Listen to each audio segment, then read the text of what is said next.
ঢাকাই সিনেমার আলোচিত চিত্রনায়িকা মাহিয়া মাহি, অন্যদিকে ঢালিউডের এই প্রজন্মের জনপ্রিয় নায়ক জয় চৌধুরী, দুজনেই বিবাহিত।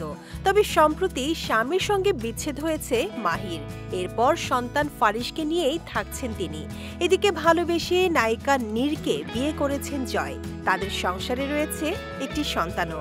তবুও নায়িকা মাহির সঙ্গে নাকি চলছে তার গোপন সম্পর্ক, এমনই গুঞ্জন চাউর হয়েছে ইন্ডাস্ট্রিতে।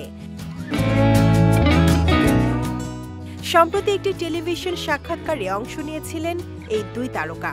সেখানে তাদের সম্পর্ক প্রসঙ্গে মাহি জানান, 2019 সাল থেকেই জয়ের সঙ্গে তার বেশ ভালো সম্পর্ক রয়েছে, কিন্তু তাদের এই সম্পর্কের কথা এতদিন মিডিয়াতে গোপন রেখেছিলেন। কারণ অভিনেত্রীর মতে যে কোনো জিনিস গোপন রাখলে সেটি সুন্দর থাকে। ওই সাক্ষাৎকারে মাহির সঙ্গে ভালো সম্পর্কের বিষয়ে জয় বলেন, খোলামেলা বিষয়টি আসলে সবাই ভালোভাবে নেন না। গোপন থাকলে বিষয়টির মাঝে একটি পবিত্রতা থাকে। মাহির সঙ্গে আমার বন্ধুত্ব অল্প দিনের হলেও আমাদের সম্পর্কের মাঝে গভীরতা অনেক।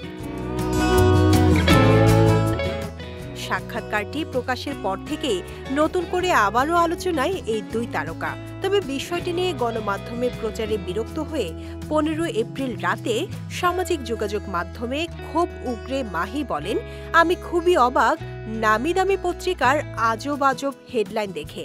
বিষয়টিতে খুবই বিরক্ত এবং রাগান্বিত। পত্রিকাগুলো শুধুমাত্র নিজেদের কিছু রিচ বাড়ানোর জন্য তাদের এমন টেকনিক আমাকে বিব্রত করছে। সবাই তো নিউজ পড়ে না, জাস্ট হেডলাইন দেখেই জাজ করে ফেলে। এই অশান্তি আর ভাল লাগে না।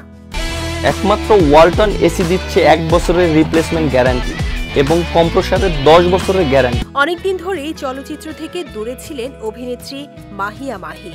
তবে এবারের ঈদে মুক্তিপ্রাপ্ত রাজকুমার সিনেমায় শাকিব খানের মায়ের চরিত্রে অভিনয় করে দর্শকদের চমকে দিয়েছেন এই অভিনেত্রী।